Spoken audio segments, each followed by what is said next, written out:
तो आज मैं 2023 में रिलीज हुई तमन्ना भाटिया की एक थ्रिलर सीरीज आखिरी सच को एक्सप्लेन करने वाला हूँ। मगर अभी फिलहाल इसके सिर्फ 2 एपिसोड ही रिलीज हुए हैं, तो इस वीडियो में मैं सिर्फ एपिसोड 1 और एपिसोड 2 को कवर करने वाला हूँ। तो एपिसोड 1 में कहानी की शुरुआत दिल्ली से होती है। किशन नगर में हम एक दूध वाले को देखते हैं जो रजावत परिवार के घर के सामने रुकता है और उन्हें दूध डिलीवर करने के लिए दरवाजा पीट रहा था, लेकिन कोई दरवाजा खोल ही नहीं रहा था और कोई भी परिवार का सदस्य फोन नहीं उठाता। तभी बाहर बैठा एक आदमी आवाज लगाता है पर कोई बाहर आता ही नहीं। फिर वो देखता है कि दरवाजा खुला हुआ है, इसलिए वो अंदर चला जाता है और वो देखता है कि परिवार के सभी लोग फांसी लगाकर मर चुके हैं। इसके बाद ये कहानी हमें मिलाती है अन्या नाम के एक पुलिस ऑफिसर से, जो अंडरकवर होकर एक पब में जाती है और उसे एक लड़का मिलता है जो उसके साथ फ्लर्ट करने लगता है और वो बिना वक्त गवाए उससे पूछता है क्या हम दोनों ड्राइव पर जा सकते हैं, जिस पर वो कहती है पहले हमें डांस करना चाहिए और वहाँ वो हील पहनने की वजह से लड़खड़ा जाती है। फिर दोनों बातें करने लगते हैं और वो लड़का गेस कर रहा होता है कि अन्या अपनी पूरे दिन में क्या क्या करती होगी, जिस पर वो कहती है तुमने जो सब गेस किया है सब गलत है और वो कहती है तुम आईआईटी से पास आउट हो। ये सुनकर वो लड़का चौंक जाता है कि ये बात इस लड़की को कैसे पता।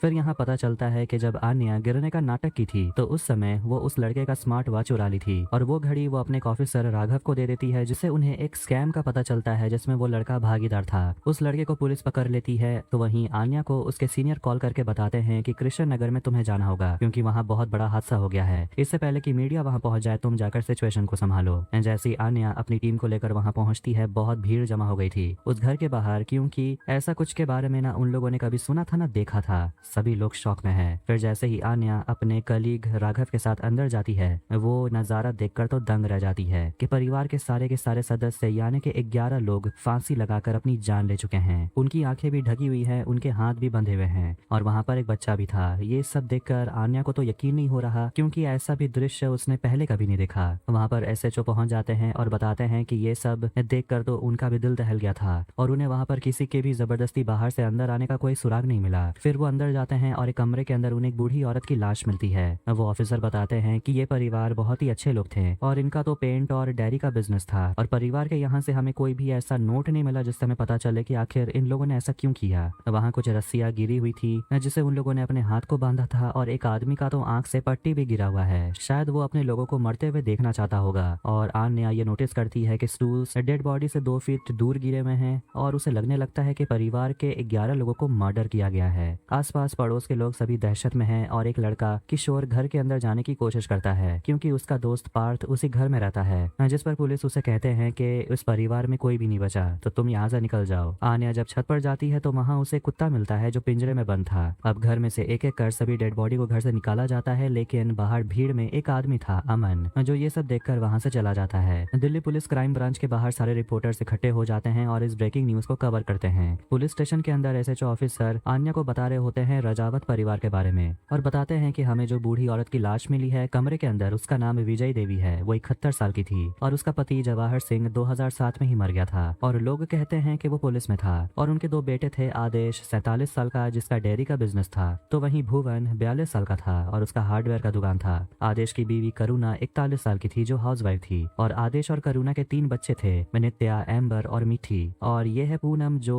भुवन की बीवी थी और उनका एक बच्चा था पार्थ 9 साल का, और ये है बबीता 51 साल की जो आदेश और भुवन की बहन है जो अपने दोनों भाई के साथ ही रहती थी और उसका हस्बैंड कौन है इसका इन्फॉर्मेशन फिलहाल पुलिस के पास नहीं है। बबीता की एक बेटी है अंशिका 33 साल की जो एक मल्टीनेशनल कंपनी में काम करती थी। घटना से 1 हफ्ते पहले ही उसकी एंगेजमेंट हुई, यानी कि इस हादसे में 3 जनरेशन की मौत हो गई। ऑफिसर बताते हैं कि बबीता की एक और बहन है कविता जो परिवार के साथ नहीं रह रही थी और वो बच गई। कविता को पुलिस स्टेशन बुलाया जाता है और वो काफी रो रही थी और वो अपने परिवार के बारे में बताने लगती है और हम जाते हैं 1 हफ्ते पहले के फ्लैशबैक में, यानी कि अंशिका के एंगेजमेंट पार्टी में, जहां आदेश से पता चलता है कि वो लोग कुछ महीने में अपनी मिठाई की बिजनेस शुरू करने वाले हैं। सभी पार्टी में मस्ती कर रहे थे लेकिन भुवन कहीं और ही खोया हुआ था और उसकी बीवी जाकर उसे कहती है कि चलो मुहूर्त का टाइम हो गया। फिर अंशिका अपने दूल्हे को अंगूठी पहनाती है और हम देखते हैं कि ये वही लड़का है अमन जिसे हमने घर के बाहर भीड़ में देखा था। अमन परिवार के सबसे बड़े सदस्य विजय देवी से बात करता है और वो बताती है कि उसका तो लव मैरिज हुआ था और उसके समय ये सब एंगेजमेंट नहीं हुआ करता था, बस दोनों परिवार लड़का और लड़की देखकर 1 महीने के अंदर उसकी शादी करवा देते थे। फिर सभी पार्टी में डांस करने लगते हैं और एक फैमिली फोटो खिंचवाते हैं। ये सब बताते हुए कविता बहुत रो रही थी और आन्या उसे पूछती है क्या परिवार का किसी से लड़ाई झगड़ा था। कविता कहती है कि दोनों भाई तो बहुत सीधे साधे इंसान थे,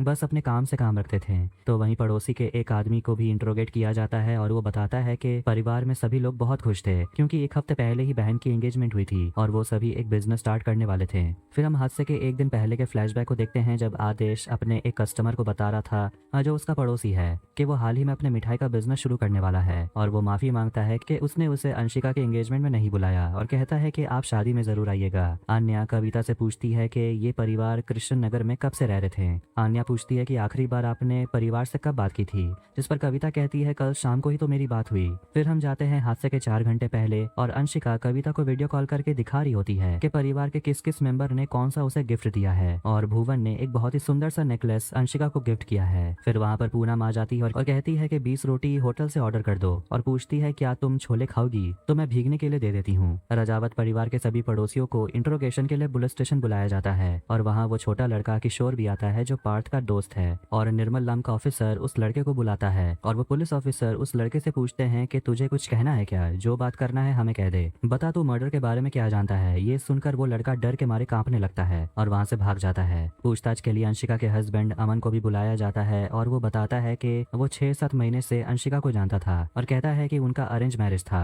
आन्या उसे पूछती है क्या तुम हादसे से पहले उससे मिले थे। वो कहता है नहीं, फोन पर बात हुई थी। आन्या उसे कहती है जितना जानते हो खुलकर हमें बता दो वरना तुम्हें ही प्रॉब्लम होगी, जिस पर अमन गुस्सा हो जाता है और कहने लगता है कि यहाँ विक्टिम तो मैं ही हूँ, मेरी बीवी मर गई और आप लोग मुझे ही सस्पेक्ट लिस्ट में डाल रहे हैं। आन्या उसे शांत रहने को कहती है क्योंकि यहाँ कोई ट्रायल नहीं चल रहा, बस वो दोनों बैठकर बातें ही तो कर रहे हैं। आन्या उसे पूछती है कि अंशिका से तुम्हारी कल क्या बात हुई थी। अमन कहता है कि दोनों मिलने वाले थे लेकिन किसी कारण की वजह से उसने प्लान को बदल दिया। आन्या पूछती है क्यों, उसने प्लान क्यों बदल दिया। अमन कहता है कि मुझे भी नहीं पता। आन्या उसे पूछती है तो फिर तुम क्राइम सीन पर सुबह सुबह क्या कर रहे थे, जिस पर वो जवाब देता है कि मुझे फोन आया था कि उस घर में हादसा हो गया है तो मैं वहां पहुंच गया चेक करने के लिए। आन्या उसे पूछती है कि अच्छे से सोच कर बताओ कि जब तुम अंशिका से बात कर रहे थे क्या तुम्हें लगा कि वो कुछ अजीब बर्ताव कर रही है। अमन कहता है नहीं। पूछताछ हो जाने के बाद आन्या उसे अपना नंबर देती है और कहती है कि कुछ भी याद आ जाए तो मुझे कॉल करना और जितना जल्दी हो सके अमन वहां से निकल जाता है। आन्या अपने ऑफिसर को कहती है कि इस लड़के पर नजर रखना, इसके पीछे एक ऑफिसर लगा दो। तो वहीं न्यूज चैनल पर इस खबर के बारे में बहुत कुछ बताया जाता है, जैसे कि कृष्णनगर में कुछ दिन पहले ही एक और हादसा हुआ था जिसमें गोली चली थी। कमिश्नर आईपीएस ऑफिसर को फोन करके रिपोर्ट मांगते हैं कि आखिर पता क्या चला है इस केस के बारे में, जिस पर ऑफिसर बताते हैं कि 11 में से 9 लोगों के आंख और हाथ पर पट्टी बंधी हुई थी और स्टूल भी गिरे हुए थे। ऐसा लग रहा था कि जैसे उसे फोर्सफुली गिराया गया हो। और वहाँ आईपीएस ऑफिसर कहते हैं कि आन्या हमारे ब्रांच की सबसे काबिल ऑफिसर है और ऐसे केसेस को वो आराम से संभालेगी। फिर हम अमन को देखते हैं जो एक ड्रग एडिक्ट है और हम जाते हैं 10 दिन पहले के फ्लैशबैक में और अंशिका उस पर चिल्ला रही होती है कि आखिर अमन उसे कुछ बताता क्यों नहीं। वो तो अमन से सब कुछ शेयर करती है, जिस पर अमन अपने अतीत को लेकर बात नहीं करना चाहता और कहता है कि मैं दोनों अपने फ्यूचर के बारे में सोच रहा हूँ और मैं तो तुमसे कुछ नहीं जानना चाहता था, तुम्हारे पास्ट लाइफ के बारे में। जिस पर अंशिका कहती है तुम नहीं जानना चाहते थे लेकिन तुम्हारे मम्मी पापा तो मुझसे ऐसे सवाल पूछ रहे थे कि जैसे कि कोई जॉब इंटरव्यू हो। साफ पता चलता है कि तुम्हारी माँ मुझे पसंद नहीं करती। अमन गुस्सा हो जाता और कहता है कि मेरी माँ के बारे में इस तरह बात मत करो, मैं तुम्हारे पापा के बारे में बहुत कुछ बोल सकता हूँ। तुम बताओ तुम्हारे पापा इतने साल कहाँ हैं, तुम्हारे पापा को पता भी है कि तुम उनकी बेटी हो। गुस्से में आकर अंशिका उसे थप्पड़ मारती है। तो वहीं प्रेजेंट में अमन अपने घर के बाहर एक आदमी को देखता है और वो समझ जाता है कि उस पर नजर रखा जा रहा है और वो चुपके से घर से बाहर निकल आता है। तो वहीं पुलिस स्टेशन में आन्या राघव से बात कर रही होती है कि राजावत परिवार अपने पड़ोसी लोगों से बहुत करीब थे लेकिन उन लोगों ने एंगेजमेंट पार्टी में किसी को भी नहीं बुलाया, जो कि बहुत अजीब है। 11 लोगों का मर्डर हुआ एक साथ, आखिर इसका क्या मकसद रहा होगा। आन्या को लगता है शायद ये रिवेंज का मामला है, हो सकता है कि इनके पास्ट लाइफ में कुछ हुआ होगा। फिर वहाँ पर वो दूध वाला आ जाता है जो हर सुबह राजावत परिवार को दूध डिलीवर करता था और वो आन्या को बताने लगता है कि एक दिन उसने देखा 2 लोगों को जो आदेश को धमका रहे थे और उसके गले पर चाकू भी रखते हैं। आन्या पूछती है क्या तुम उन दोनों को पहचान सकते हो। दूध वाला कहता है वो पहचान लेगा। फिर हम घर के बाहर के सीसीटीवी फुटेज को देखते हैं, वो भी लास्ट 48 घंटे का, और उन्हें कुछ खास नहीं मिला। लेकिन कल रात 1:29 पर उन्हें कुछ देखने को मिलता है कि राजावत घर के बाहर एक आदमी बाइक पर आता है और दरवाजे के सामने खड़ा होता है। लेकिन थोड़ी देर में इलाके की बिजली चली जाती है जिससे सीसीटीवी कैमरा बंद हो जाता है। आन्या उस ऑफिसर से कहती है कि मुझे इस गाड़ी का नंबर प्लेट का इन्फॉर्मेशन चाहिए। तो वही हम देखते हैं कि वो आदमी जो बाइक से आया था वो कोई और नहीं बल्कि अमन था। अमन कुछ तो छुपा रहा है। अब एपिसोड 2 में यानी कि प्रेजेंट में हम देखते हैं कि अमन जो अपने घर से भाग गया था तो वो पुलिस ऑफिसर उसका पीछा करता है लेकिन उसे अमन नहीं मिलता। ऑफिसर आन्या को बता रहे होते हैं एक गैंग के बारे में जो कुछ समय पहले तक कृष्णनगर में बहुत एक्टिव थे, लेकिन उन दोनों गैंग मेंबर महिपाल और गणेश की मौत हो गई थी और उन्हें मारने वाला रणदीप पुजारा था। ऑफिसर सारा एविडेंस हैंड ओवर कर देते हैं और आन्या को बताते हैं कि 6 लोगों का पोस्टमार्टम अभी शुरू हो गया है और रिपोर्ट आने में टाइम लगेगा। उसने कुत्ते को भी डॉक्टर के पास भेज दिया है चेकअप के लिए। फिर राघव और आन्या सोच रहे होते हैं कि कहीं महिपाल और गणेश ने ही आदेश को धमकाया होगा। आन्या कहती है हो सकता है, लेकिन आखिर महिपाल के गैंग को आदेश से प्रॉब्लम क्या हो सकती है। अमन जाता है अंशिका की मौसी कविता से बात करने के लिए और वो पूछता है कि परिवार को किसी से दुश्मनी थी क्या। कविता बताती है दुश्मनी तो नहीं, लेकिन एक बार झड़प जरूर हुआ था दौलत के साथ। दौलत और कविता के पापा जवाहर बहुत अच्छे दोस्त थे और उनके परिवार राजस्थान के तीतरी गांव से है। दौलत और कविता के पापा जवाहर एक साथ दिल्ली आए थे और एक ही मोहल्ले में रहने लगे, लेकिन दौलत अच्छा दोस्त नहीं निकला और वो बताती है कि भुवन के कॉलेज खत्म होने के बाद वो दौलत के प्लाई बिजनेस में लग गया था, लेकिन उसके बाद कुछ ऐसा हुआ जिससे सब कुछ बदल गया। फिर हम जाते हैं साल 2007 में, यानी के हादसे के 11 साल पहले, और हम जवाहर और भुवन को देखते हैं जो एक साथ पैदल चल रहे होते हैं एक घोड़े के साथ, और दोनों इस घोड़े के बारे में बात करते हैं और भुवन अपने पापा से कहता है घोड़े पर चढ़ने के लिए। जवाहर अपने बेटे को नालायक कहता है क्योंकि वो अपने लाइफ में कुछ कर नहीं पाया। भुवन कहता है कि मैं कुछ ना कुछ कर लूंगा और कहता है कि मैं दौलत अंकल के प्लाई बिजनेस में शामिल होने वाला हूँ। उसके पापा खुश हो जाते हैं और अपने बेटे की बात मानकर घोड़े पर चढ़ जाते हैं और भुवन घोड़े को एक लात मारता है जिससे घोड़ा जवाहर को नीचे गिरा देता है और उसकी गिरकर मौत हो जाती है क्योंकि जवाहर के सिर में पत्थर से चोट लग गई थी। भुवन समझ नहीं पा रहा कि आखिर वो करे क्या और वो अपने पापा के सामने उनका जूता पड़ा हुआ देखता है जिसमें एक लोहे का टुकड़ा घुसा हुआ था। वो फूट फूट कर अपने पापा के सामने रोने लगता है। जवाहर के जाने के बाद भुवन एकदम टूट सा गया था, वो कहीं खोया खोया सा रहता था। फिर एक दिन भुवन को उसके पापा की घड़ी मिलती है जो बंद पड़ा हुआ था और वो उसमें बैटरी डलवाकर उसे पहनने लगता है। फिर एक रात जब वो सोता है उस घड़ी को पहनकर वो अपने सपनों में अपने पापा से मिलता है और भुवन अपने पापा से सॉरी कहता है, जिस पर उसके पापा जवाहर कहते हैं कि तूने जानबूझकर थोड़ी ये किया, ये तो गलती से हो ही जाता है। भुवन हमेशा अपने पापा के बारे में सोचते ही रहता था और अपने पापा के मौत को लेकर वो खुद को ही दोषी मानता था।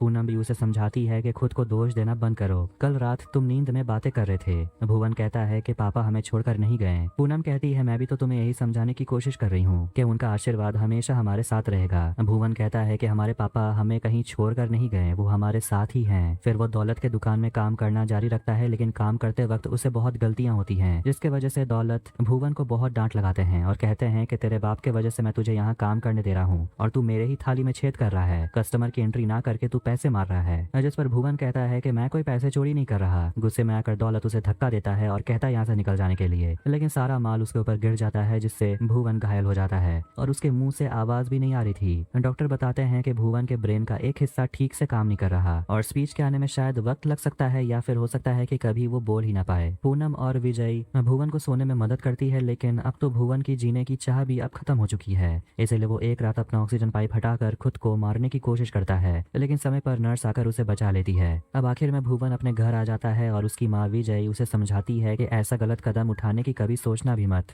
वो उसे समझाती है कि तेरे पिता एक पुलिस ऑफिसर थे, वो हमेशा मुश्किलों का सामना करते थे, तुझे भी वैसा ही करना चाहिए। तभी उनके घर पे दौलत आता है और कहता है कि वो भुवन के पीछे हो रहे ट्रीटमेंट का खर्चा उठाने के लिए तैयार है, लेकिन भुवन लिखकर कहता है दौलत को चले जाने के लिए, नहीं तो वो उसके खिलाफ एक और FIR दर्ज कर देगा। ये सुनकर दौलत और गुस्सा हो जाता और कहता है कि भूलो मत तुम लोगों ने मेरे बेटे के साथ क्या किया था, मैं किसी को नहीं छोड़ने वाला, और वो वहां से चला जाता है। फिर कुछ दिनों के बाद दौलत दिल्ली छोड़कर वापस तीतरी चला गया। सबको ये लगा कि प्रॉब्लम खत्म हो गया है, लेकिन जैसे ही अंशिका की शादी तुमसे तय हुई तो ये प्रॉब्लम फिर से शुरू हो गई। दौलत का बेटा जयंत अंशिका को फोन करके परेशान करता था। अगली सुबह आन्या सोनू नाम के आदमी से मिलती है जो उसका खबरी है, जिससे उसे पता चलता है कि आदेश महिपाल से मिला करता था। एक और फोटो है जिसमें हम आदेश को देखते हैं जो पुजारा गैंग का लीडर रणदीप पुजारा के मामा के साथ था। दूध वाला फोटो देखकर कंफर्म करता है कि उस दिन उसने इसी आदमी को देखा था जो आदेश के गले पर चाकू लगाकर उसे धमकी दे रहा था। फिर आन्या और राघव बात कर रहे होते हैं कि आखिर हुआ क्या होगा। हो सकता है कि आदेश दोनों गैंग के साथ ही काम करता था, महिपाल के लिए भी और पुजारा के लिए भी, और उसने महिपाल गैंग के सारे इन्फॉर्मेशन पुजारा को दे दिए होंगे, इसीलिए शायद महिपाल और गणेश शूट आउट में मारा गया और बदला लेने के लिए महिपाल के लोगों ने पूरे परिवार को मार डाला होगा। उसी सुबह हम देखते हैं अमन को जो बस पकड़कर दिल्ली से निकल जाता है तीतरी जाने के लिए। तो वहीं आम लोग दिल्ली पुलिस के खिलाफ प्रोटेस्ट कर रहे होते हैं क्योंकि पुलिस को अभी तक परिवार का हत्यारा नहीं मिला, ना ही कोई लीड मिला है। आन्या अपने ऑफिस में बैठकर न्यूज चैनल देख रही होती है जिसमें हर न्यूज चैनल में राजवत परिवार के मर्डर केस को ही कवर किया जा रहा था और उसमें एक पूर्व DCP ऑफिसर आते हैं जिसे पूछा जाता है कि क्या ऐसे खतरनाक केस को एक फीमेल ऑफिसर को देना चाहिए था सॉल्व करने के लिए। तभी आन्या को उसकी माँ कॉल करती है और कहती है कि तुम्हें ये केस नहीं लेना चाहिए था, लेकिन आन्या फोन काट देती है और वो भी सोचने लगती है कि क्या वो इस केस को सॉल्व कर पाएगी भी, क्योंकि फिलहाल उन्हें तो कुछ भी ठोस सबूत मिला ही नहीं है। फिर हम किशोर को देखते हैं, वही छोटा बच्चा जो पार्थ का दोस्त है। वो काफी डरा सहमा रहता है और वो याद करता है उस दिन को जब वो एक रात चुपके से राजावत परिवार के घर में झांकते हुए देखता है कि अंदर अचानक भुवन बेहोश हो जाता है। अगले दिन आन्या को पता चलता है कि उन्हें जवाहर के लिखे गए 2 रजिस्टर्स मिले हैं, जिन्हें पढ़कर पता चलता है कि जवाहर काफी डिसिप्लिन वाला आदमी था और उनका बात पूरा परिवार मानता था। आन्या दूसरे ऑफिसर नितिन से कहती है कि मुझे परिवार का सारा कॉल रिकॉर्ड चाहिए। किशोर की मम्मी घर पर आती है और अपने बेटे को उदास देखकर उसे संभालती है। कैंटीन में आन्या से उसके सीनियर आईपीएस ऑफिसर मिलते हैं जो भी काफी कंफ्यूजन में हैं कि इस केस को कैसे सॉल्व किया जाए, क्योंकि उनके पास ऐसा कोई रेफरेंस भी नहीं है। उन्हें ऐसा पहला केस मिला है जिसमें परिवार के 11 लोग मारे गए हैं और लोग भी प्रोटेस्ट कर रहे हैं और हो सकता है कि ये लोग किसी पॉलिटिकल कारण के वजह से प्रोटेस्ट कर रहे हों। और अब पुलिस फोर्स पर प्रेशर बनना शुरू हो जाएगा क्योंकि न्यूज चैनल पर हर जगह पुलिस के परफॉर्मेंस को जज किया जाएगा और उन पर सवाल उठाए जाएंगे। तभी आन्या को खबरी सोनू का कॉल आता है और कहता है कि महिपाल के लोगों का पता चल गया है। तो वहीं अमन राजस्थान तीतरी गांव पहुंच जाता है और वहां के कुछ लोगों से पूछते हुए वो दौलत के घर को ढूंढने लगता है और उसे कुछ आदमी मिलते हैं और उनसे अमन पूछता है कि मुझे जयंत का घर जाना है, वो दौलत का बेटा है। जिस पर वो आदमी कहते हैं कि तुम कहाँ से आए हो। अमन कहता है दिल्ली से, मैं जयंत का दोस्त हूँ, जयंत से मिलने के बहाने मैं उसके पापा से भी मिल लूंगा। जिस पर वो आदमी कहते हैं कि कैसे दोस्त हो तुम, दौलत के मरे हुए तो महीनों हो गए हैं। अब वो आदमी समझ जाता है कि अमन जयंत का कोई दोस्त नहीं है और पूछता है कि तुम किस कारण से आए हो, तुम्हें जानना क्या है। तो वहीं महिपाल के एक गैंग मेंबर का पता चल जाता है और पुलिस उसके पीछे भागती है और आखिर में आन्या और बाकी पुलिस फोर्स उसे पकड़ लेती है। तो वहीं अमन जयंत को ढूंढ लेता है और वो उसे गुस्से में उसका गला दबाने लगता है क्योंकि उसे लगता है कि उसी ने अंशिका और पूरे परिवार को मार डाला। लेकिन लड़ाई में जयंत अमन के सिर पर एक बॉटल फोड़ देता है जिससे अमन बेहोश हो जाता है। अब कहानी में आगे क्या होगा ये देखने के लिए चैनल को फटाफट सब्सक्राइब करें और मिलते हैं नेक्स्ट वीडियो में।